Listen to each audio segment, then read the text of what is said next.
ज़्यादतीस का आलमी दिन मनाया जा रहा है। ज़्यादतीस हमारे मुआशरे में एक ऐसी बीमारी है जो डे बाय डे फैलती चली जा रही है। कल भी इसमें हमने डिटेल बात की थी, आज भी करेंगे, क्योंकि हम जानने की कोशिश करेंगे कि बड़ी एज में, तो बड़ी उम्र के जो अफराद थे उनमें तो उनको शुगर का जो मर्ज़ है वो लाक हो जाता था, लेकिन अब इंतहाई अलार्मिंग सिचुएशन है पेरेंट्स के लिए कि छोटे छोटे बच्चों को शुगर डायग्नोस होने लगी है। ये मर्ज़ क्यों बढ़ता चला जा रहा है और इस वक्त पाकिस्तान में 33% से ज़ायद लोग ज़्यादतीस का शिकार हो चुके हैं। तो आज चूँकि ज़्यादतीस का आलमी दिन भी है तो इसी पर हम बात करेंगे। एक माहिर डॉक्टर जिनको ख़ास तौर पे आज के मॉर्निंग शो में हमने इनवाइट किया है, जनाब डॉक्टर मोहम्मद रेहान अली साहब हमारे मॉर्निंग शो में हमारे साथ हैं। अस्सलाम वालेकुम डॉक्टर साहब। जी वालेकुम अस्सलाम। सर कैसे हैं आप? जी अल्लाह। आज ज़्यादतीस का आलमी दिन है डॉक्टर साहब, तो आप ही हमें बेहतर तरीके से बता सकते हैं क्या वाकई ज़्यादतीस को, डायबिटीज़ को एक खामोश कातिल कहा जा सकता है? खामोश कातिल ही है ये? जी बिल्कुल। डायबिटीज़ जो एक्चुअली इसको हम खामोश कातिल इसलिए कहते हैं कि जो भी हमारी डेथ्स होती हैं उस पे हाँ डायबिटीज़ का नाम आमतौर पे अगर आप डेथ सर्टिफिकेट देखें वहाँ पे काज ऑफ डेथ डायबिटीज़ नहीं लिखी होगी। अच्छा। तो उसमें हम क्योंकि ये इसके टर्मिनल इवेंट्स और होते हैं, पीछे रीज़न कुछ और होती है। या जैसे कि डायबिटीज़ की वजह से दिल का मसला हुआ, फिर हार्ट अटैक हुआ, तो वो डेथ सर्टिफिकेट पे हार्ट अटैक लिखा जाएगा। दूसरा, ये इनिशियली जब आपको डायबिटीज़ होती है शुरू में इसकी अलामात बिल्कुल भी ज़ाहिर नहीं होती, लोगों को पता नहीं चलता कि उनको डायबिटीज़ का मसला है या वो बाज़ औक़ात इग्नोर करते हैं। तो उस वजह से फिर आहिस्ता आहिस्ता ये मर्ज़ अंदर ही अंदर बढ़ जाता है और जब पता चलता है तो उस वक़्त हो सकता है कि गुर्दे ख़राब हो चुके हों, दिल के मसाइल हो चुके हों, कोलेस्ट्रॉल बढ़ चुका हो, तो मरीज़ हमारे पास बाद औक़ात इन स्टेजेस पे प्रेजेंट करते हैं। तो उस वजह से भी इसको खामोश कातिल कहा जाता है क्योंकि इसका पता लेट चलता है, आपको खा रही होती है। बिल्कुल। इसीलिए खामोश कातिल इसको कहा जाता है। और आप बता रहे हैं कि उस स्टेज पर पेशेंट मरीज़ हमारे पास आते हैं जब खुदा न खासा उनके गुर्दों पर शुगर पड़ चुकी होती है या उनको हार्ट की डिजीज़ हो चुकी होती है, ये दोनों बीमारियां। और इसमें सर ये भी बताइएगा, ज़्यादतीस के बाद क्या ब्लड प्रेशर हो जाना भी कॉमन है, ऐसा होता है, या blood pressure is something? Blood pressure, एक तो ब्लड प्रेशर है जो इसको हम इसेंशियल हाइपरटेंशन कहते हैं, एक ब्लड प्रेशर है जो डायबिटीज़ की कम्प्लिकेशन के तौर पे आता है। डायबिटीज़ में कोलेस्ट्रॉल बढ़ेगा और फिर उसमें आगे जाके ब्लड प्रेशर भी बढ़ता है। तो ये एक बड़ी स्ट्रॉन्ग एसोसिएशन है और जब ये दोनों चीज़ें मिल जाती हैं तो इसका फिर हमारे डिफरेंट ऑर्गन्स पे बहुत बुरा असर पड़ता है, जिसमें हमारे गुर्दे बहुत बुरी तरह मुतासर होते हैं अगर इनको कंट्रोल ना किया जाए टाइमली। और अल्लाह का शुक्र है कि अगर हमारे पास दवाएँ मौजूद हैं, अगर इनको प्रॉपरली कंट्रोल कर लिया जाए तो हम काफ़ी हद तक कॉम्प्लिकेशंस को डिले कर लेते हैं। लेकिन अगर हम कंट्रोल नहीं करते तो उसका असर जो है गुर्दों पर भी आता है, हार्ट पर भी आता है, आंखों की बिनाई चली जाती है जिसको हम रेटिनोपैथी कहते हैं। नसों का, पाँव का जलना अक्सर डायबिटीज़ के पेशेंट्स में हम सुनते हैं, वो आता है, पाँव की स्वेलिंग हो जाएगी, तो वो ये वाली अलामात फिर उनमें आना शुरू हो जाती हैं। ठीक है। ये अगर वेट किसी शख्स का, एक नॉर्मल आदमी, उसका वेट अचानक से गिरना शुरू हो जाता है, एकदम से कम होना शुरू हो जाता है, मैंने मोस्टली ऐसे केसेस देखे हैं, तो वो जाके जब डॉक्टर के पास जाते हैं और डॉक्टर उनको जो टेस्ट हैं कुछ वो करवाने का कहते हैं, तो वो जब टेस्ट रिपोर्ट सामने आती है तो पता चलता है कि शुगर हो चुकी हुई है। तो इसमें वेट गिरना जो है, तेज़ी के साथ वज़न कम होना, वो भी इसकी एक साइन है? अच्छा, डायबिटीज़ के अलामात का मैं थोड़ा सा जिक्र कर देता हूँ कि इसमें डायबिटीज़ जो है ना, इसमें एक तो हमारी क्लासिकल सिम्टम्स हैं, भूख बहुत ज़्यादा लगती है, पेशाब बहुत ज़्यादा आता है, प्यास बहुत ज़्यादा लगती है, बार बार वाशरूम जाते हैं और ज़्यादा पेशाब आता है।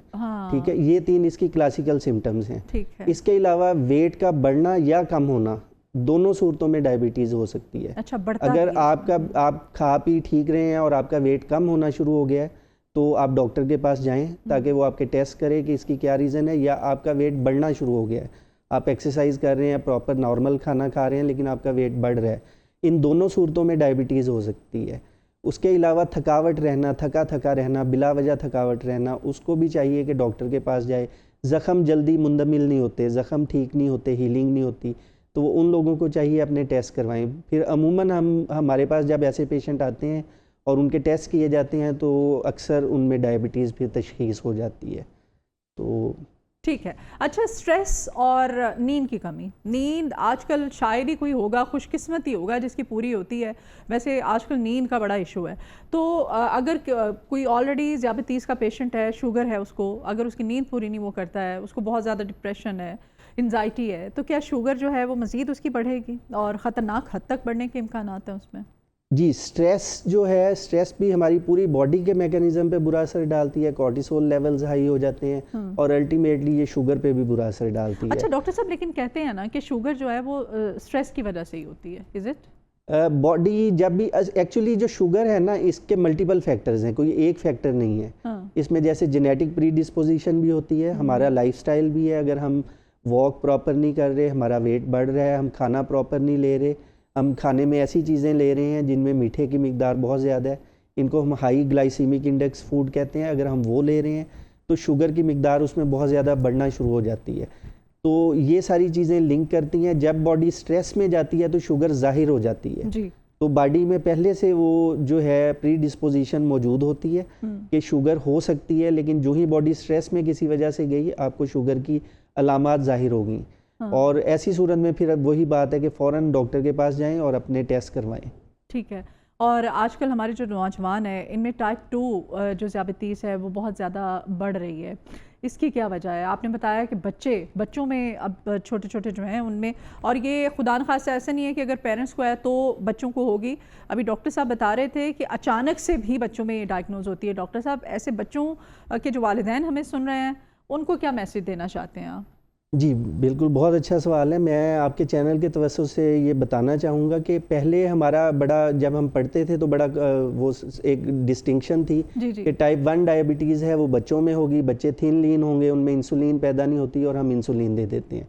और टाइप 2 का पेशेंट है वो 35 प्लस होगा, उसका वेट ज़्यादा होगा और उसमें जो है इंसुलिन रेजिस्टेंस ज़्यादा होती है। इंसुलिन तो मौजूद होती है, वो अपना काम नहीं कर सकती, तो उनमें हम फिर डिफरेंट मेडिकेशंस थी, उसका वेट कम करवाते थे, वो मेडिकेशन देते थे।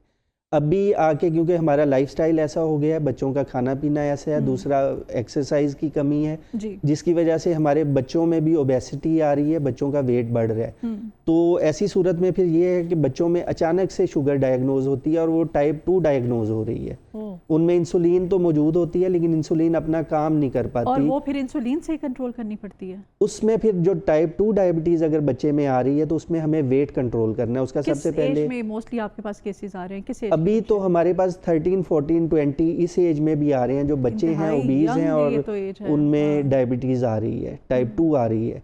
और इन बच्चों के लिए वालिदैन को मैं मैसेज देना चाहूँगा, बच्चों की हेल्दी फिजिकल एक्टिविटीज़ करवाएं, उनके खाने पीने का ख्याल रखें, ख़ास तौर पे जो जैसे कि कोल्ड ड्रिंक्स हैं, शुगरी स्वीट्स हैं, शुगरी ड्रिंक्स हैं, इन चीज़ों को कम करें, उनको फ्रूट्स दें, उनको जो है उनका वेट कम करवाएं।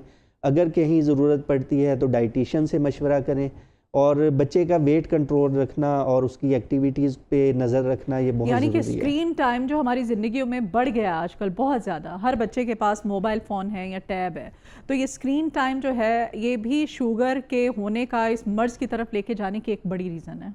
जी, screen time, actually screen time ने किया क्या है कि पहले जब हमारा बचपन था हम लोगों के पास ऑप्शन नहीं थी स्क्रीन की, तो हम लोगों ने तो ग्राउंड्स में जाना खेलना है। हाँ, अब वीडियो गेम्स, वो भी अम्मा अब्बा की तरफ से इजाज़त मिलती थी कि आपने डेली 30 मिनट्स या मैक्सिमम हमने जिद करनी तो 1 घंटा मिल जाता था, उसमें आपने वीडियो गेम खेलनी और दैट्स इट। तो अब बच्चे ये हैं कि बच्चा स्क्रीन के सामने बैठा है और उसमें माइंडलेस ईटिंग कर रहा है। एक होती है माइंडफुल ईटिंग के उसको पता है मैं क्या खा रहा हूँ, हाँ जी, वो स्क्रीन में देख रहा है और खाई जा रहा है, तो उससे उसका वेट बढ़ रहा है। और ये मैं आपको बताऊँ, ये ऐसा होता है, मेरी अपनी बेटी माशाल्लाह 9 इयर्स की है, तो वो जब तक हम खाना खिला रहे होते हैं टैब सामने नहीं होगा तो वो खाना नहीं खाएगी, खाना रुक जाता है। वो फिर मैं कहती हूँ कि चलो कुछ तो खाए, तो फिर टैब देना पड़ता है, टैब सामने होगा, कार्टून्स लगे हुए होंगे सामने एलसीडी के ऊपर, तो फिर बच्चे खाना खाएंगे।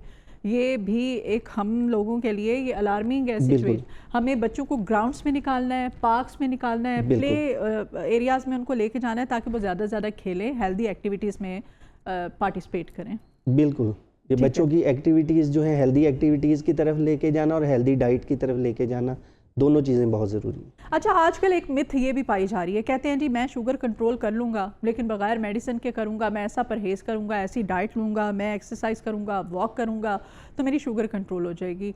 ये सिर्फ सोशल मीडिया का एक मशवरा है या एक ट्रेंड चल रहा है, या वाकई दवाई के बगैर भी, मेडिसिन के बगैर भी हम अपनी शुगर कंट्रोल कर सकते हैं? अच्छा, ये भी बहुत अच्छा सवाल है और इस पे मैं मैसेज देना चाहूँगा लोगों को कि ये बहुत ज़्यादा आजकल हम सुनते हैं कि जी मैंने शुगर रिवर्स कर दी, ऐसे एड्स आते हैं ना कि शुगर रिवर्स कर दी, आप मेरे पास आए, मैं आपकी शुगर रिवर्स हो जाएगी।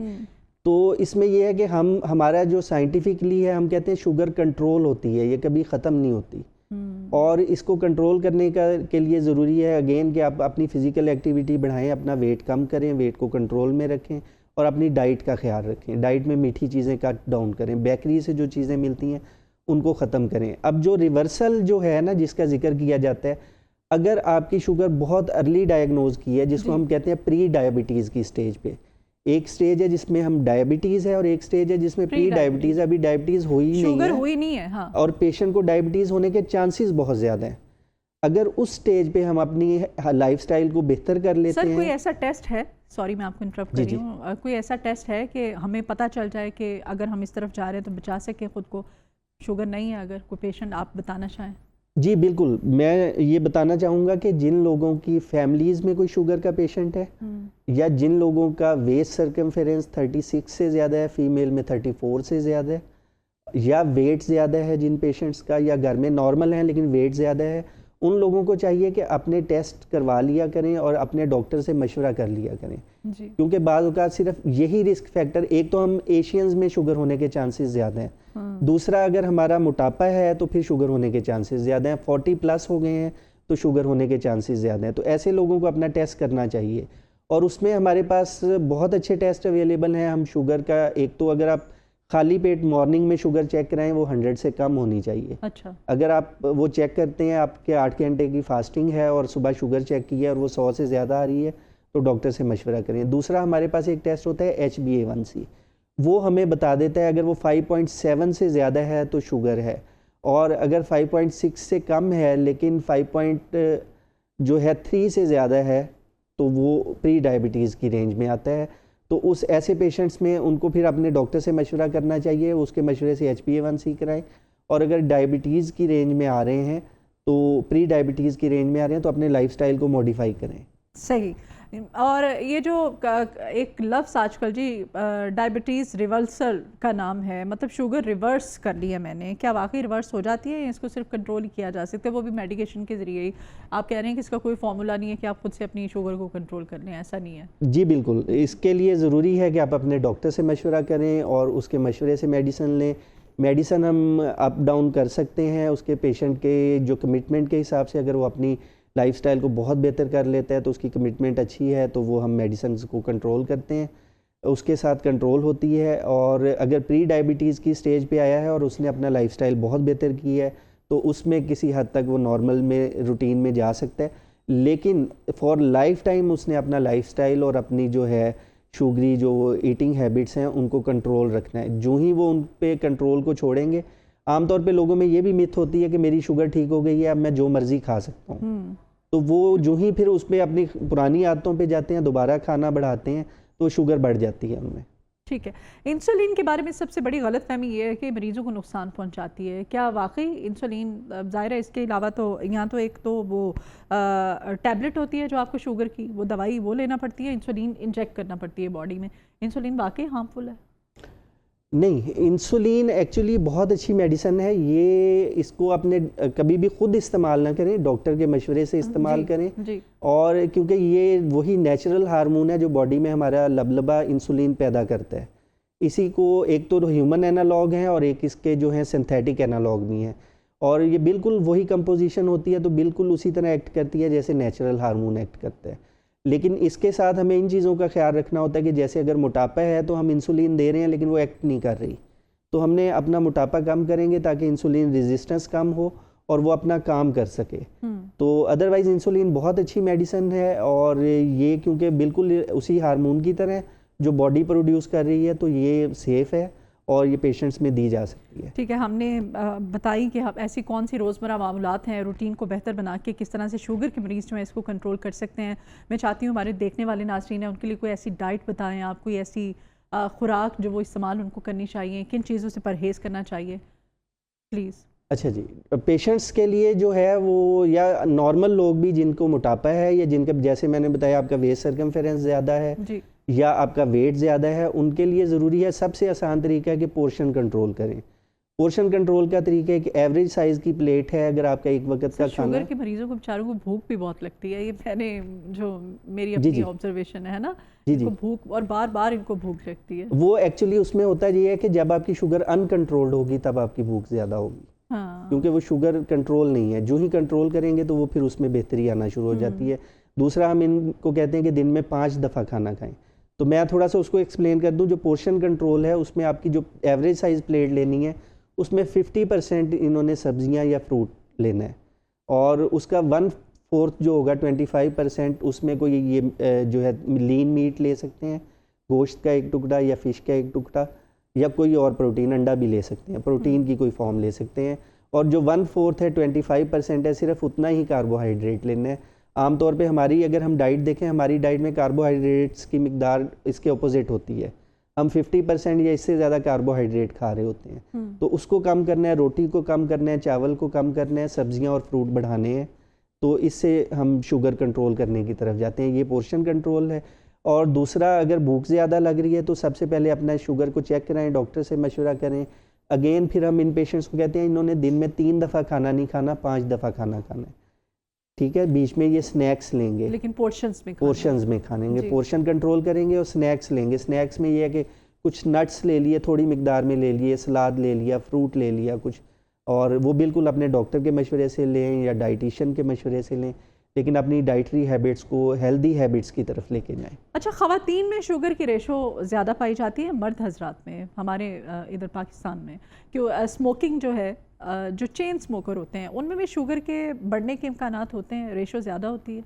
अच्छा, अभी जो मौजूदा सूरत हाल है ना, इसमें रेशो बिल्कुल वो चीज़ें मैंने कहा कि चेंज हो गई हैं। रेशो बिल्कुल ब्लर हो गई है। मेल्स में भी आ रही है शुगर, फीमेल्स में भी आ रही है, हाँ। बच्चों में भी आ रही है, औरतों में भी आ रही है। औरतों में ख़ास तौर पे एक चीज़ पाई जाती है, कुछ औरतों में जो है प्रेगनेंसी के साथ एसोसिएशन होती है। हाँ, और प्रेगनेंसी के दौरान अक्सर ये इशू डॉक्टर साहब देखने में आया कि पता चलता है जी शुगर हो गई है, और फिर वो बाकायदा वो 9 मंथ जो होते हैं वो उसको ट्रीटमेंट लेना पड़ता है, वो उसको मेडिकेशन उसकी होती है। बिल्कुल, उसको हम गेस्टेशनल डायबिटीज़ कहते हैं जी। और उसमें ये है कि अगर आपकी प्रेगनेंसी के दौरान शुगर आ गई है तो फिर उसको कंट्रोल करना बहुत ज़रूरी है, वरना फिर बच्चे को होने के चांसेस तो नहीं होते हैं। बच्चे को भी, जिन पेरेंट्स को शुगर है, माँ को शुगर है, तो बच्चे को भी शुगर होने के चांसेस ज़्यादा होते हैं। दूसरा, अगर शुगर अनकंट्रोल्ड रही है तो बच्चे को नुकसानात पहुँचते हैं उसके। तो इसलिए प्रेगनेंसी के दौरान उस शुगर को कंट्रोल करना बहुत ज़रूरी है। और ऐसी माँओं को जिनको प्रेगनेंसी में शुगर हुई है, उनको आगे जाके ज़िंदगी में शुगर होने का ख़तरा आम लोगों की निस्बत ज़्यादा होता है, तो उनको भी चेक करते रहना चाहिए। उनकी शुगर जो है वो जो उनके जो टेस्ट हैं वो देखते रहना चाहिए, और अगर खुदा न खास्ता कहीं शुगर आती है तो फिर उसका प्रॉपरली इलाज। लेकिन आप कह रहे हैं कि जब प्रेगनेंसी के दौरान जो शुगर होती है, फिर वो जब हो जाता है डिलीवरी वाला सारा आपका प्रोसीजर, तो उसके बाद शुगर ऑटोमेटिकली ख़त्म हो जाती है, लेकिन दोबारा होने के चांसेस बढ़ जाते हैं। हाँ। और नेक्स्ट प्रेगनेंसी में होने के चांसेस भी होते हैं। वो अमूमन अगर फर्स्ट प्रेगनेंसी में हुई है तो सेकंड में भी शुगर होगी, तो बेबी को भी होने के चांसेस, बेबी को भी जाहिर है, जिन पेरेंट्स को शुगर है वो बच्चों में भी शुगर आने के चांसेस। तो अगर माँ को शुगर है तो फिर आप प्रेगनेंसी के दौरान आपको ज़्यादा केयर और मेडिकेशन का आपने खास ख्याल रखना है। खुदा न खासा जो बच्चा आपके पेट में है उसको भी चांसेस हो सकते हैं कि उसको भी शुगर हो। बहुत शुक्रिया सर, आज ज़ियाबतीज़ का आलमी दिन